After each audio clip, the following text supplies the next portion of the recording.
All right, well, we've got a full hour of programming today, so we're going to go ahead and get started. Hello, everyone. This is Rebecca Dallin. I'm the Assistant Superintendent for Stormwater Quality here at the City of Oklahoma City. I would like to officially welcome everyone to our 10th installment of this Floatables webinars series. Tongue twisters today. We will begin momentarily, so I wanted to provide some information to help enhance everyone's experience during the presentation today.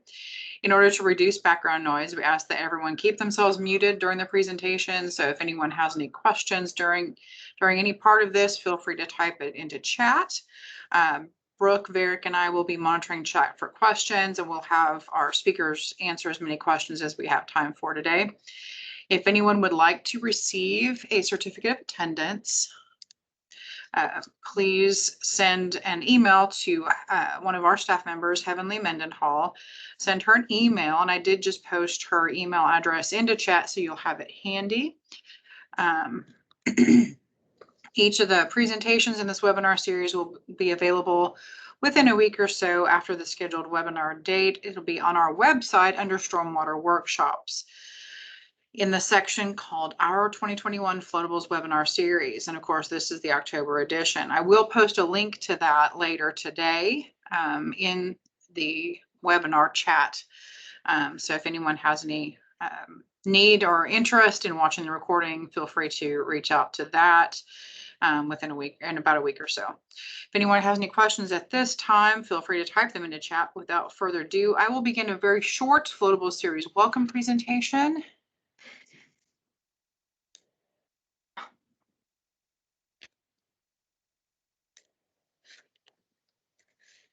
Good afternoon and welcome to our monthly Stormwater Quality webinar series. This is our first attempt at a themed series, and we hope everyone has been enjoying the presentations and is learning something new. Our theme for 2021, as you know, is floatables, blowable trash, and materials that could or do end up in a waterway. During this series, you've had the opportunity to hear from several different guest speakers throughout the year. We'll be rounding out the series with up-and-coming information from the city's sustainability program. The presentation in December will show how the planning department prepares for the future of our great city, including their plan to keep Oklahoma City just a little bit greener. We also have included some more traditional content for our industrial and construction stormwater permittees, while tying those subjects into the overall theme. As we've briefly mentioned, each of the presentations will be available online within a week or so after the presentation is aired live. It will be available on the workshop section of our Stormwater Quality website. I'll post a direct link to that page into chat toward the end of today's webinar. Some of our presentations will be live and some will be pre-recorded.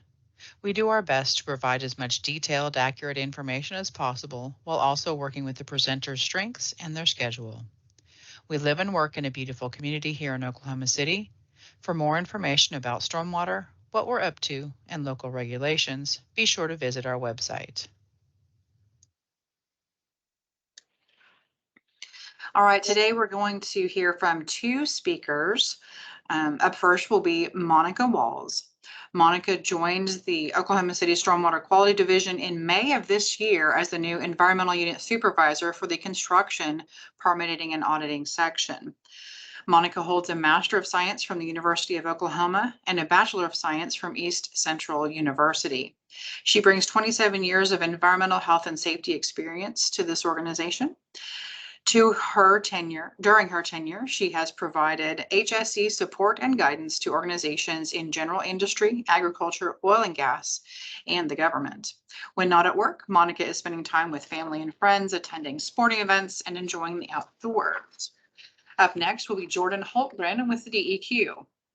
Jordan has a BSBA with a major in marketing from the University of Tulsa and a BSCE with a major in civil engineering and a focus in water from California State University Northridge. His hobbies include adventure biking, geocaching, that's fun, watching Formula One racing, and eating Thai food. He currently works for DEQ's wastewater section, where he does inspections on wastewater treatment plants, construction sites, municipal stormwater programs, biosolids, and wastewater pretreatment. Again, if anyone has any questions during today's presentation, be sure to type them into chat. Monica, go ahead and share your screen and begin your presentation. Good afternoon. Before I get started, a lot of times when I talk about stormwater quality, people ask me, what is stormwater and why is the city concerned with my construction project? And so as we start today's discussion on construction stormwater quality challenges, we want to kind of get into some of those questions. And we're also going to talk about some of the observations that we've seen over this last year as we've conducted inspections throughout active construction projects. To start off, we want to talk about what is stormwater. And this is participation that occurs, whether it be rain, snow melt, ice melt. And as a result of that, we have a number of situations or fate in which that rainwater can take. In natural landscape, it can be absorbed into soil. It can be absorbed taken in by plants and used by animals. It replenishes our reserves of surface or groundwater. And in urban situations, we have the opposite occurring, where we have a number of impervious surfaces, such as roads, sidewalks, rooftops, and parking lots, where the rainwater is not able to be absorbed. So we have less infiltration. And as a result of that, that water is going to be swept across those surfaces. And as it does, it's going to be picking up things along the way, from the roads, the streets, or whatever it's crossing.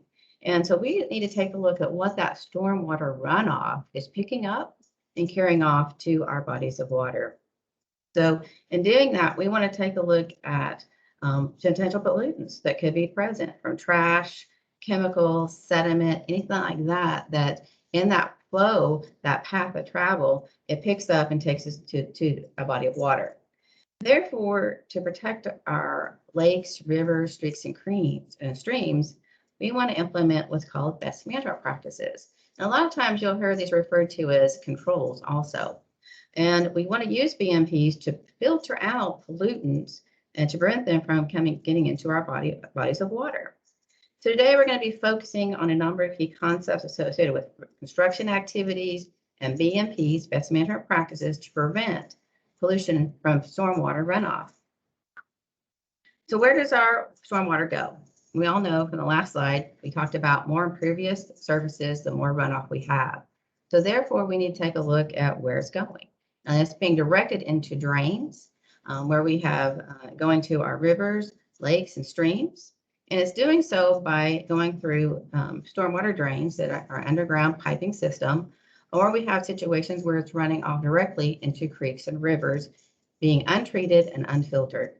And so what our organization is doing is taking a look at the major contributors to pollutant sources during construction activities and how we can contain and control those pollution sources at the source, being taken proactive measures to capture them. A number of things come into play when we take a look at stormwater and as far as contributors are concerned. So we have the amount and type of pollutants in the runoff, as well as the volume and rate of the runoff from impervious surfaces are factored into by a couple of things. Those are population growth and the development of urbanization or urbanized areas. And so when we have areas where we have construction activities going on, they can impact what's going into that stormwater runoff. And so we have basically what I call the dirty truth, where we have stormwater that can contribute to water quality concerns and also water quantity concerns. And so we want to take a look at both of these and what the causes are and what contribute to them. So we have changes that can occur as a result of this, where it can result in changes in hydrology of the water, the properties of the water itself. We also have water quality issues where we can have changes in the habitat modifications, where they become modifications or even loss of life. We have increased flooding that could occur.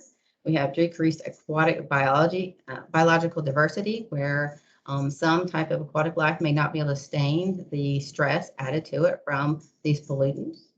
And we have increased sedimentation and erosion.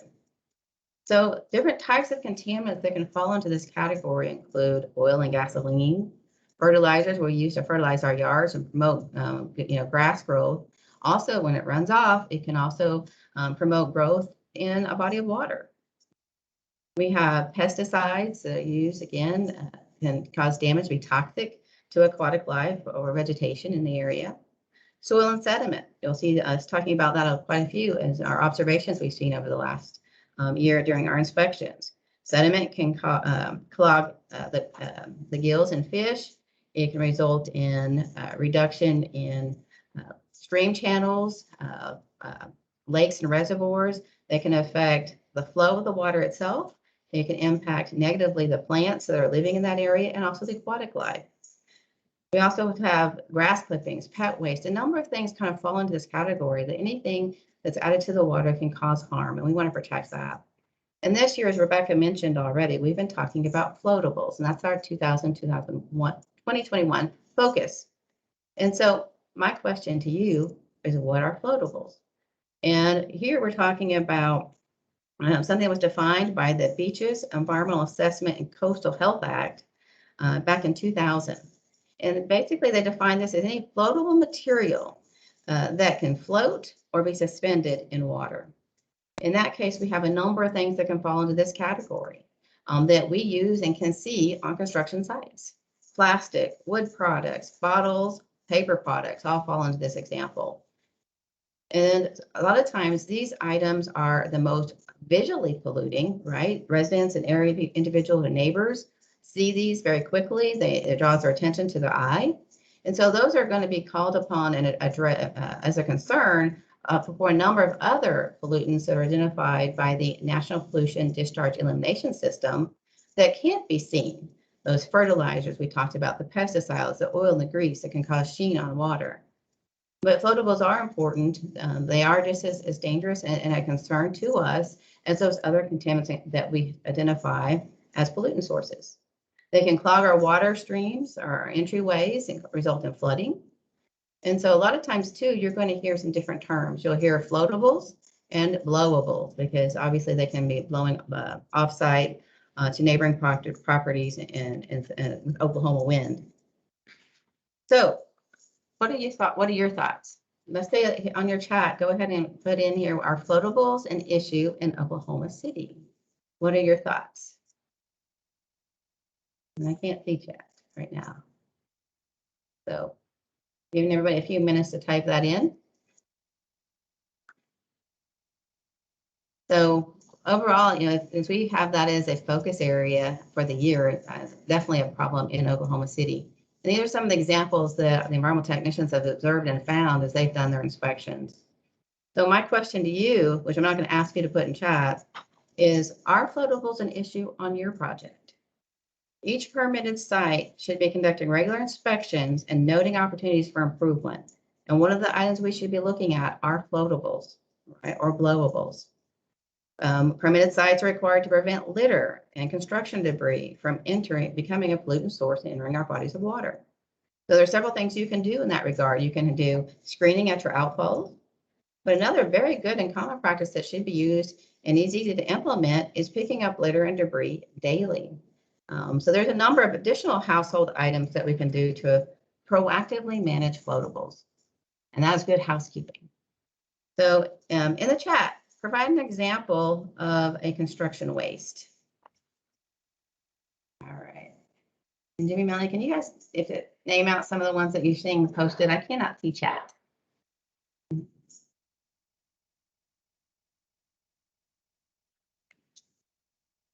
What are some examples of construction waste on your projects?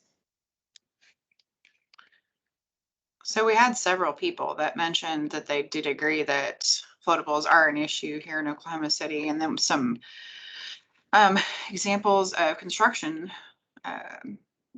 floatable material would be styrofoam, fast food wrappers and bags, wrapping. Okay, they're all good examples, right? Packing materials. So a lot of times, stuff says on site, wrapped in plastic material, shrink wrap, plastic. They rip it off and it starts blowing in the wind. So there's a number of products that fall into this category. Paper products, things like that. So Some of the good housekeeping measures that we can do to minimize that is keep an area neat, clean, and orderly.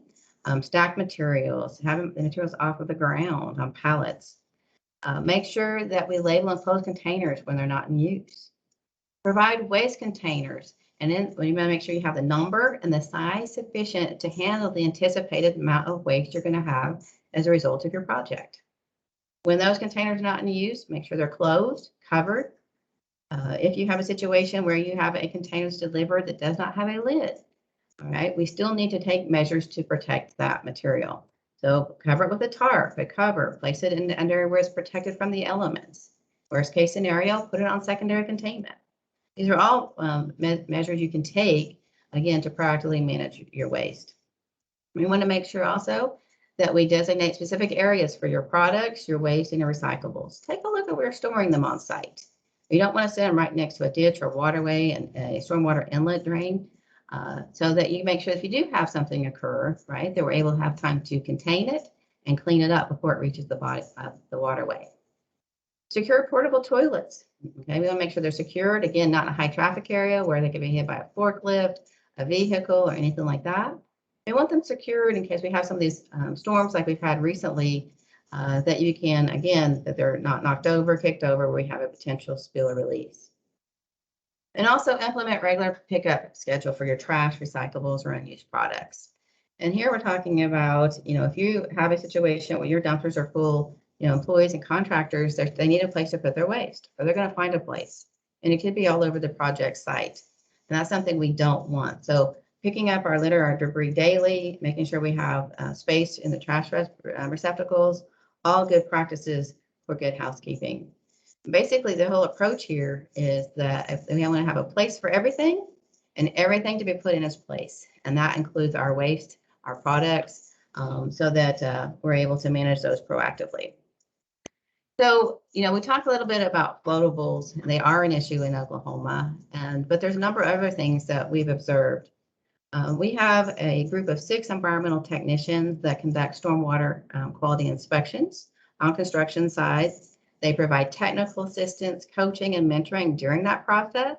So if you're on a site and we have an inspection conducted or you need further information, don't hesitate to reach out to the inspector and ask them if they can meet you on site, answer any questions or concerns that you have. We're more than happy to do that. But what we want to do now is talk to you a little bit about some of the observations we've seen over the last year.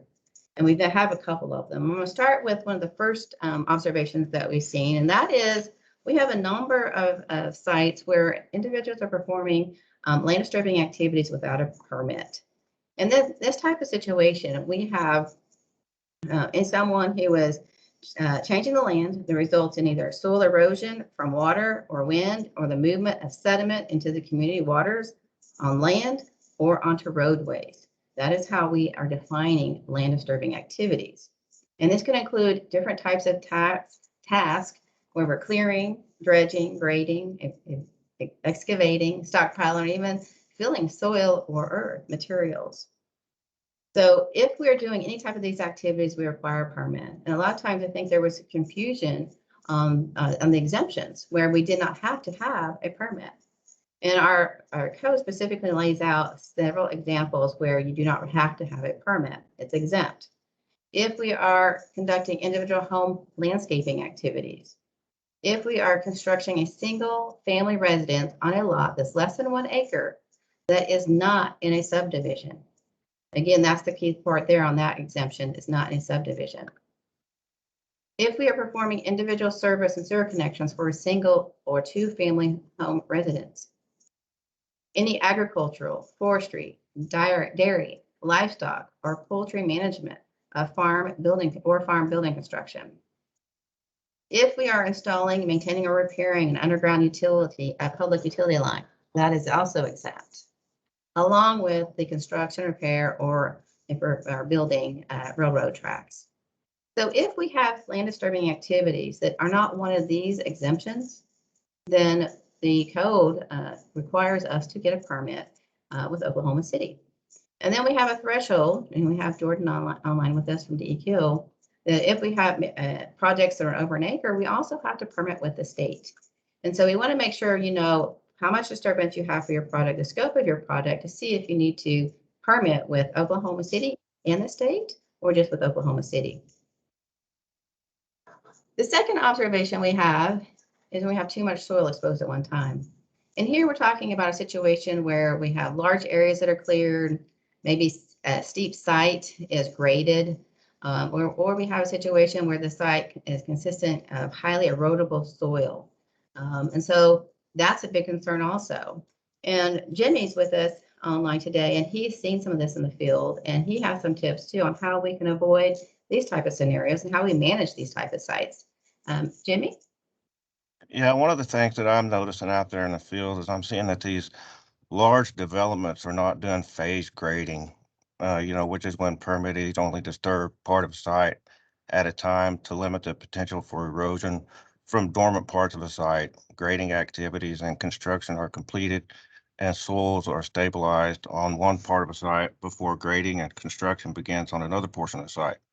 I see a lot of times that the development is doing phased permitting, but they might be grading in phases 1, 2, and 3 all at once under the phase 1 permit for a project. Another big thing that I'm seeing is that permittees are not completing temporary stabilization measures immediately on disturbed areas where construction activities have permanently ceased on any portion of the site. Permittees are required to complete this within 7 or 14 calendar days, depending on the water body they discharge to. Permittees are just leaving the bare soil exposed to the elements until the lots are sold, when they should be seeding, hydro seeding, applying mulch or slab sodding those bare soils to achieve uniform perennial vegetation throughout the site. And so you'll see that, this is something that we're seeing as a common trend, and we're starting to reach out to permittees to talk about this issue with them during the permitting process. But also, once the permit is issued, this is something we'll be addressing with you ongoing until we have project closure. So anything else you wanted to add there, Jimmy? That's all I got. Okay. Observation number 3. Here we see no or inadequate BMPs, again, best management practices to minimize vehicle tracking. In this type of situation, we have sediment that is being tracked or deposited onto roadways, sidewalks, or even paved areas. And I want to point out to you that this is a lot of times one of the concerns that residents bring to our attention. It's something very visual they can see, and they report that through the Action Center to us. So we have a number of different eyes and ears out there in the community with citizens. And Melanie, I know this is something that you have seen also in the field. So what are some things that permittees can do to minimize vehicle tracking? Yes, I do see this quite a bit out in the field. Ways to minimize tracking onto sidewalks or paved surfaces. Make sure that you have that 2 to 3 inch coarse aggregate rock installed properly with your filter fabric underneath. There's also a BMP detail sheet in our BMP manual for specifications on proper installation of that. Daily inspection of that entrance exit point is very important. If you're not looking at it, you don't necessarily know if you have vehicles tracking in and out. And maybe if you've had a lot of traffic that day and the soil was a little bit wet, you may have more than you would on a normal day. So it's important to be actively looking at those entrance and exit points.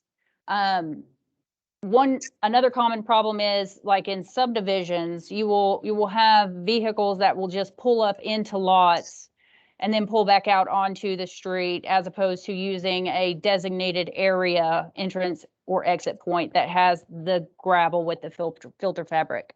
So in situations like that, it's especially important to keep people off the lots if it's very wet, and if you have an environment that will cause a lot of tracking. So say if it's rained the previous day, for sure you want to instruct people, hey, stay off this lot until it dries out. And of course, by the end of each workday, you want to make sure that you're sweeping up that sediment that's been tracked out. For sites that do have a lot of heavy traffic, or mostly bigger sites, they do require additional controls, things like rumble racks or some sort of wheel washing station. With a wheel washing station, of course, you have to implement additional BMPs for that because there's water involved with washing that sediment off the tires. So it would be important for that situation for the water that's washing the tires to be directed to some form of sediment basin or effective control. And also, we always make sure, maintain your site. Then your construction entrance is part of that. So if it needs, top dressing or to be reshaped, the inspector's going to point that out to you based upon his or her observations and continue to minimize the vehicle tracking. Thank you, Melanie. Did you have anything else you wanted to add there? I believe that covers it unless anybody has a question about it. So if you do have a question, put it in chat and we'll be address that as we continue our presentation. So moving on to our next observation, observation number 4. Here is where we have missing stormwater quality controls or best management practices. In this scenario, inspectors are going out to an active construction site where we see no sediment controls are in place, no erosion controls, or we have poor placement and or maintenance of sediment controls. And so it's important as we go through and take a look at your construction site to evaluate the soil type, the slope, the anticipated rainfall. Are you going to be performing this project during a heavy rain season? Identify your discharge points, walk the site, see where water is anticipated to be flowing onto the project, through the project and off the project. And install controls, best management practices. Melanie mentioned our stormwater quality best management practice manual for construction and land disturbing activities. Also, if you're using BMPs, relying on the manufacturer instructions to install them correctly so they'll function to their full potential. So you want to go through and make sure that we phase construction, like Jimmy mentioned, that we are taking a look at stabilizing our soils, protecting those slopes, and establishing perimeter controls in your construction entrance and protecting those storm drain inlets. All part of this process when you're taking a look at completing your project and meeting the permit requirements. So that, again, we're minimizing, controlling the sources of our pollutants from our construction activities on site. So our goal is trying to minimize them and eliminate them from getting into our waterways. So that's observation number 4. We have another observation number 5, which is poor management of temporary stockpiles. And over the year, we've had a number of action centers come in where, again, our residents have noticed concerns or areas of projects where we have stockpiled sediment. It's been placed on pavement, it's been put in ditches or near a waterway. And our residents are becoming educated in the requirements too. They're very environmentally conscious also. And they're calling in and reporting this to the action center. And when that occurs, we will do a site visit to investigate and see what's going on and see what additional, if any, or controls to be put in place. And then we will work with that permittee to do so. So Melanie, what are some of the things that we can do to proactively manage stockpiles?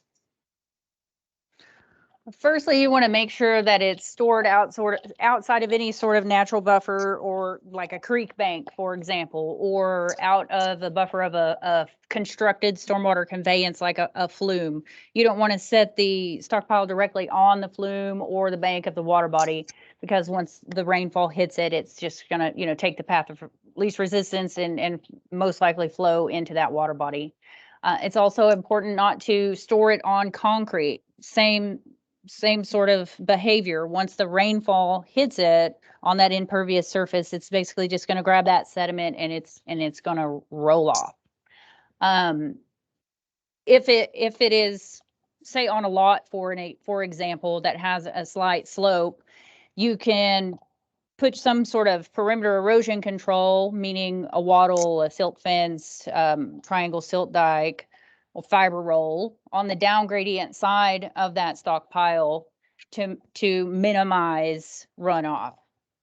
If you don't have any form of control, then and it's on a flat piece of ground, make sure you tarp it. You can tarp them even if they are on slopes, just to make sure that rainfall is not grabbing that sediment and running with it. You can also use blown straw on those sediment piles or even hydro seed it. If you know it's going to be there for a while, you don't have a tarp, you have plans to just hydro seed it and then come back to the stockpile when you're going to utilize it. And You want to when- also make sure that it's not located on a storm drain inlet. Very important. So if we have permittees that aren't taking these type of actions to proactively manage stockpiles, the next thing occurs is observation number 6, where we have either dust or other pollutant discharges. And here we have situations where we have either it's, you didn't cover that stockpile maybe, or you have blowing dust, you have a sediment discharge.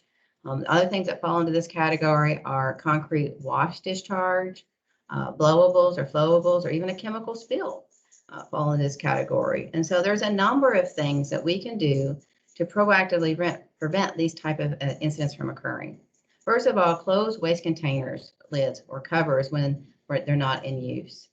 We also want to install lined, contained concrete washouts with signage away from inlets, ditches, and channels. Store our chemicals in closed containers protected from the elements. We also want to perform preventative equipment maintenance. And again, so that we prevent those hydraulic spills or leaks from, anything that can happen from equipment malfunction. We want to secure portable toilets so that, again, they're not knocked over or blown over. That can result in a chemical discharge, a spill.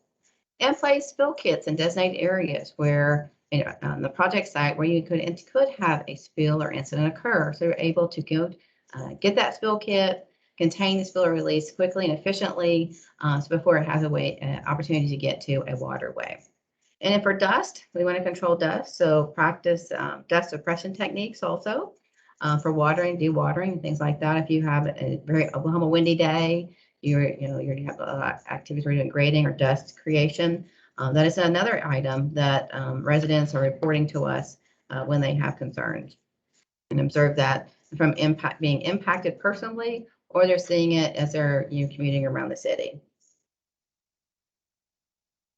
Observation number 7, inadequate maintenance. And here we have situations where we have control measures, or talk about our best management practices that are not installed correctly, inspected, or maintained. And unfortunately, you're running into this in all areas of the city on different various construction projects at various stages. Jimmy has some tips on how we can avoid this type of scenario also. All right, some of the things that I see quite often are that the permittee is obviously not installing, maintaining the perimeter best management practices. All perimeter control devices must be repaired, replaced, or supplemented when they become non-functional or the sediment reaches 1/2 the height of the device. The next thing I see is the permittee's inlet protection devices become clogged or damaged. Parts of the protection device might be missing, or they might have been damaged due to vehicle traffic or construction equipment. Inlet protection devices are high maintenance best management practices and typically require maintenance after nearly every precipitation event. Where there is evidence of sediment accumulation adjacent to the inlet protection measure, the deposited sediment must be removed by the end of the workday that it is found, or by the end of the following workday if removal by the same workday is not feasible. And when cleaning these deposited sediments out from around the inlet or the streets, don't dump them right by the curb or they'll wash right back into the road. Move them back into the property a little ways. Another thing I see is that the permittee does not remove accumulated sediment from their sediment basin when it reaches 50% holding capacity, so it can remain in effective operating condition. All of these maintenance issues can be solved by the permittee conducting the inspections at the frequency stated in their stormwater pollution prevention plan, and then making the corrections that are noted from those inspection reports. So a number of key things there, and a lot of times too, as Jimmy mentioned, we have situations where if you're visually inspecting your site proactively and you note items like this, we need to take action to correct them. It takes us right into observation number 8, inadequate self-inspections. So a lot of times environmental technicians will report that permittees are telling them, hey, we're doing our inspections, but what we're observing, what we're seeing is the inspections need to be done to verify that BMPs are implemented, that they're maintained, and effectively minimizing erosion and preventing stormwater contamination. Then a lot of times either the inspections are not being documented if they are being done, or they're not being performed at all. So Jimmy just mentioned that we need to follow the inspection schedule. You identify this in the SWIP, your Stormwater Pollution Prevention Plan. You designate it every 7 days if we are discharging to an aquatic resource of concern, right? Or an impaired waterway, specifically Lake Thunderbird for a number of our construction projects, the Lake Thunderbird watershed, or every 14 days. But also in our SWIP, we identified that we will conduct inspections within 24 hours of a storm event if we have a 1/2 inch or greater precipitation. So we need to get out and we need to look at our construction site. So go out and look at the graded, cleared areas or excavated areas of the project. Look at and check your stormwater controls. Are they still going to be able to operate efficiently? Are they already reached their capacity and need to be replaced or cleaned out? Where are your materials stored, your waste stored, your borrow pit? What are the conditions of these areas? Are your sediment controls, your perimeter controls in good shape? Look for evidence of spills and releases that could have occurred that need to be cleaned up or have occurred that haven't been cleaned up. Also look for, again, areas on your project where stormwater is coming on your site, going through the site, and off site. Again, these are your discharge points. We want to make sure that we're providing adequate controls to minimize pollutants leaving the site. Also look at your stabilization areas that Jimmy mentioned. Are they in good shape? Do they need additional attention brought to them after a significant rain? We've had a lot of storms recently. And we want to identify all of the non-compliance issues observed, document your inspection, identify the corrective actions that we need to implement to correct those deficiencies. And then we want to make sure that we implement our corrective actions timely so that we're addressing the issues to minimize any negative impact that could occur. Also, we're required to maintain records of our inspections for 3 years after the permit is terminated. So we've covered a number of different type of observations we've seen in the last year. And I encourage you, as you go out and look at your site and see what and manage your construction project, the true test on your controls and BMPs is take a look at what's leaving your site. Is there opportunity for improvement? Take proactive action and make the corrections so that we don't have discharges occurring on a routine and regular basis. In summary, we want to make sure that we're using our primary control, which is erosion controls, where we minimize disturbed area to protect the natural features, the vegetation that's already in place. So phase our construction activities to limit the exposure period. Control stormwater flow on and off the project. Stabilize soils promptly, either temporarily as you're performing the construction project or by applying permanent measures as soon as that portion of the project has reached its final grade, you've done all your construction activities. And again, protect slopes to prevent gulling. We also want to, can't forget about sediment controls. This is our second line of defense. And here we want to establish those perimeter controls, make sure they're effective, installed correctly in accordance with our BMP manual. It's available on our website. We want to establish stabilized construction entrances and exits, protect our storm drain inlets, and again, retain sediment on site and control those dewatering practices if you do implement them. And ongoing, maintaining and inspecting our controls to make sure they're effective and working properly. Having an effective stormwater runoff management program has many benefits to it. It allows us to protect our aquatic ecosystems, improve the quality of our receiving body waters. We're able to conserve water resources. We have enabled us to protect public health, and also helps with flood control. So all of these measures are very important to us, and each and every construction project plays an important role in this process. And we have a group of highly qualified, experienced environmental technicians that help each permitted site make sure we're in compliance with these permit requirements. And we have Jimmy, who's joined us today, Jimmy Stotts, who is the environmental unit specialist. He has been covering a number of areas for us as we do that. We also have Josh Adams. Josh Adams covers the southeast area of Oklahoma City. Joseph Billington is covering the northeast area. Brian Jones, he is covering the south area. And we also have Melanie, who joined us today, covering the north section of Oklahoma City. And we have Ricky Vera covering the southwest. So each of these inspectors are out daily looking at progress on construction sites, conducting inspections, and they're a resource to you if you have questions or concerns that are challenged associated with your construction project. You can reach out to me or anyone and your inspector, and they'll be happy to assist you. So if you can call our main number if you don't have the contact information for your environmental technician for your designated area where your project's being completed. Our contact number is up on the screen for you. You can call the office or send us an email, and we will get back. Someone will be getting back to you as quickly as we can. So that is some of the stormwater quality challenges that we've seen this year, and how we can avoid those, and how we can partner with you to solve and resolve those issues. Now I want to turn it over to Jordan so he can talk a little bit about the state.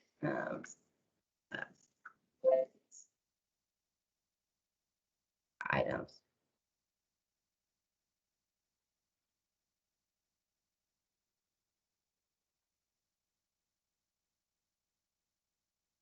All right, can you guys see my slides? Yes. All right.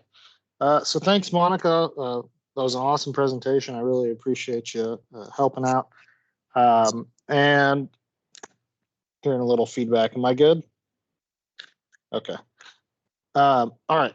So hello, everyone. I'm Jordan Holtgren. Today I'm going to talk to you guys about why floatables and other construction site pollutants are a focus of DEQs, what tools DEQ uses to reduce the pollutants reaching our water bodies, and how we work with the city of Oklahoma City to achieve those goals.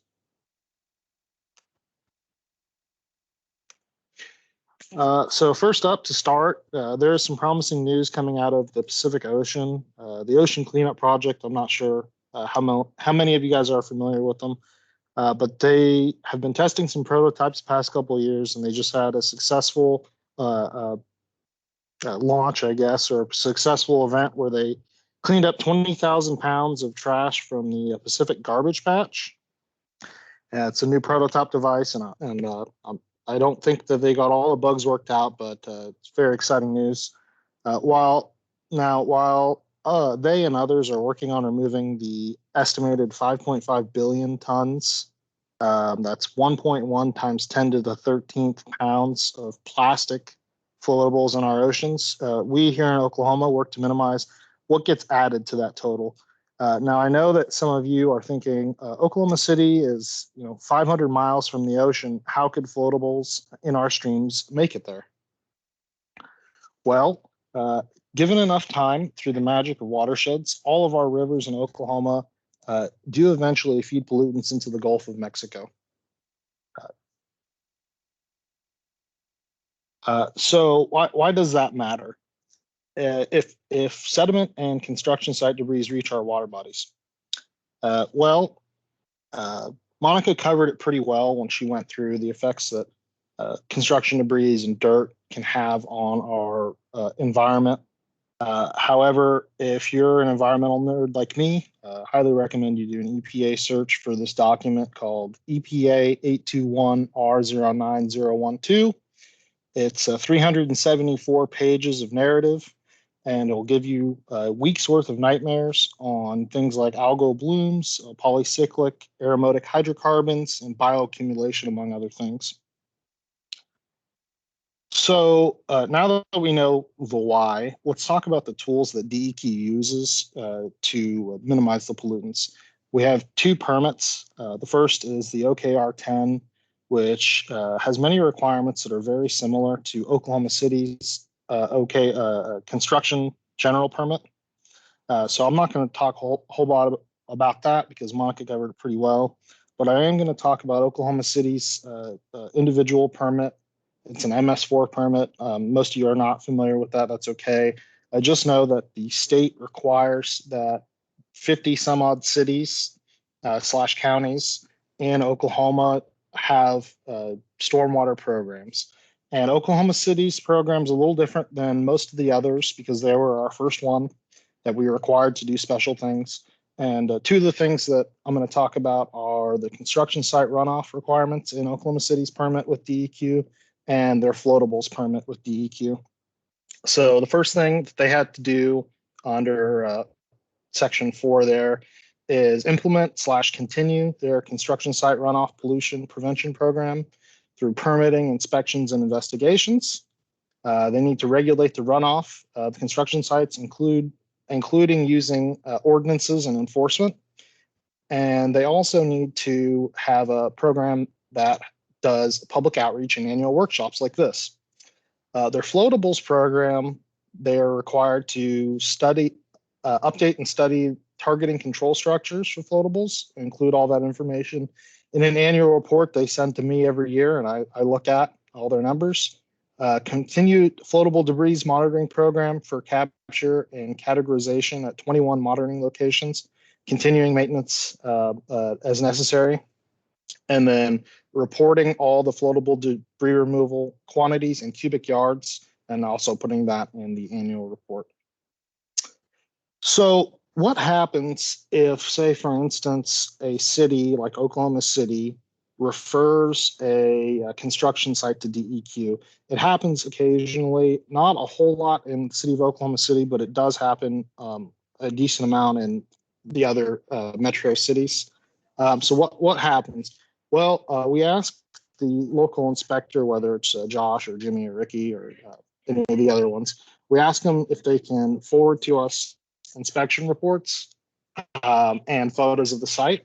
And then we then go out and perform an inspection of the site, noting the OKR 10 violations, give the permit holder a time frame to fix those issues.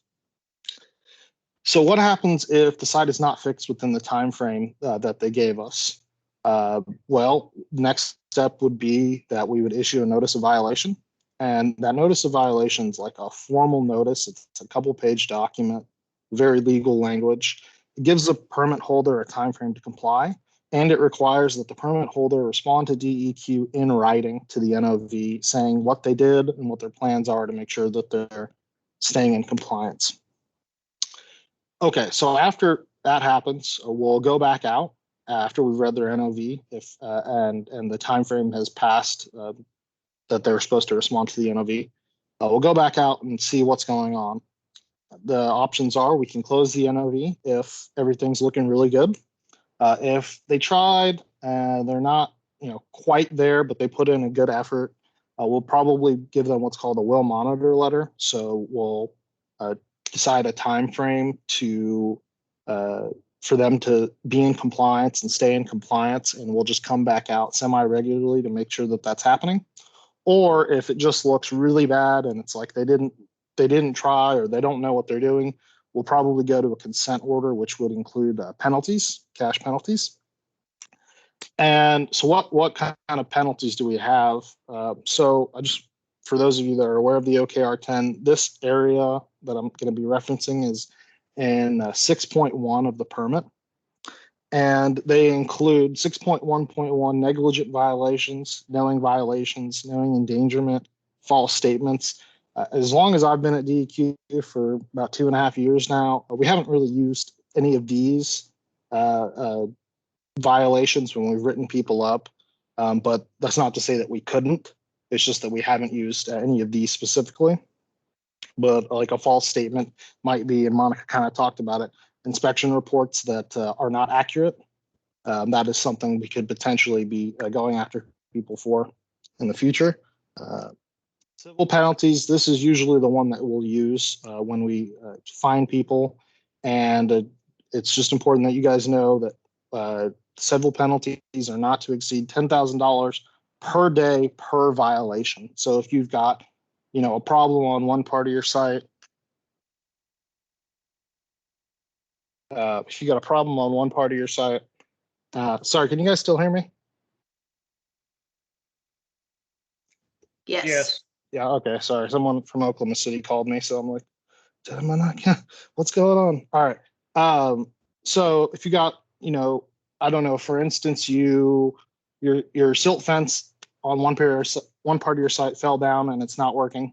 We told you to fix it and you didn't. That'd be one violation. And then if you had, concrete washout issues on another part of your site and you didn't fix it, those are two separate violations that we could potentially go after a permit holder for. Administrative penalties is another thing we haven't really used a whole lot, so I'm not going to cover it. I just want to let you guys know that all these are in there, and then they could potentially be used for enforcement. So compliance. If you're having difficulty, just like Oklahoma City, we would really, if you're having difficulty with erosion and sediment controls, we would appreciate it if you would just let us know, and we can come out and do some technical assistance. You can use this link, or I have a phone number I'm going to show a little bit later. But we're always available to help you guys. We see compliance above all else. Writing up notices of violation and consent orders really takes a lot of our time. And as Brooke said, we cover a lot of different things, not just stormwater. So we spend a lot of our time doing pre-treatment, wastewater treatment plant inspections and all that. So we don't like doing enforcement if we don't have to, but we will if it's necessary. So we really hope that we can get compliance instead. And so we focus on outreach, education, and technical assistance to achieve those goals. Let's see, what time is it? 11:51, so I got a little time. I want to give you guys kind of a quick little quiz. If you don't mind just looking at this and thinking about what these different things are. Generally, if you can't, if you don't recognize like 7 or 8 of what these are, there's 10 different deals here on a construction site as far as pollution prevention.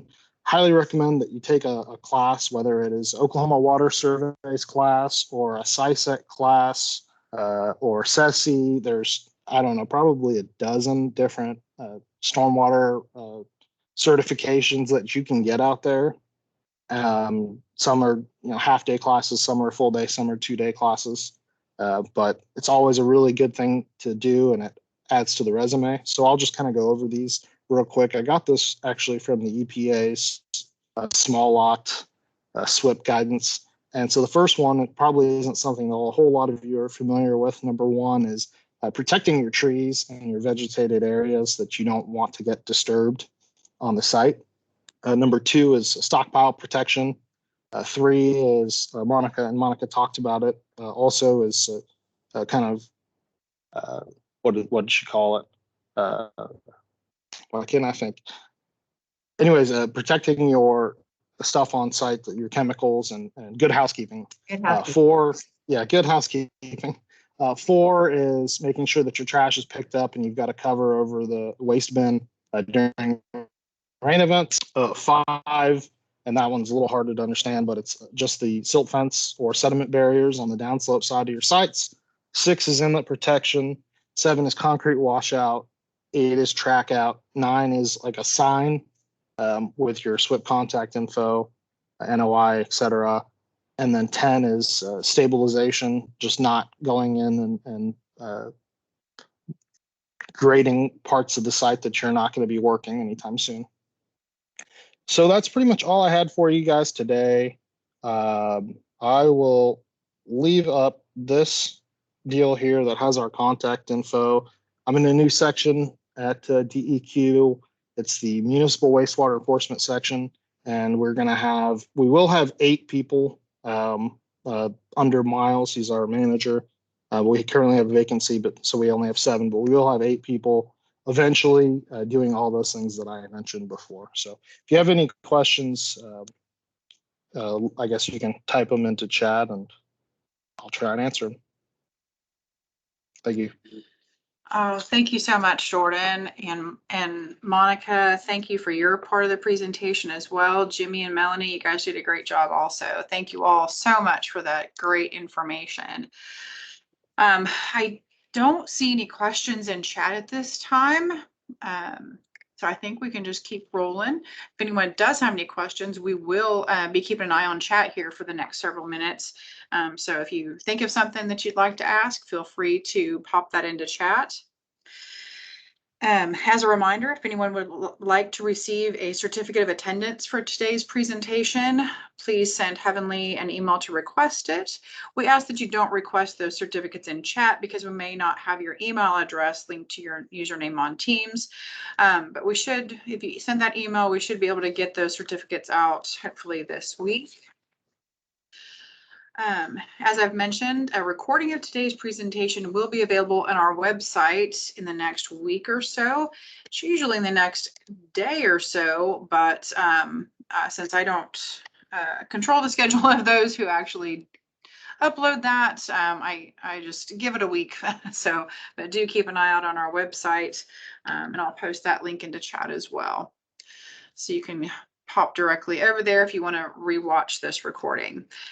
Well, I guess I still don't see any questions. So thank you all for attending today's session. We hope that everyone enjoyed these presentations. We will see you next month, hopefully.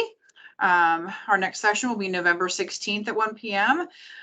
For the next installment in this webinar series. That presentation will be provided by Chris Stewart, covering industrial employee training topics, along with information for our floatables theme. Hope everyone has a wonderful afternoon. Thank you again for attending. Thanks for the invite.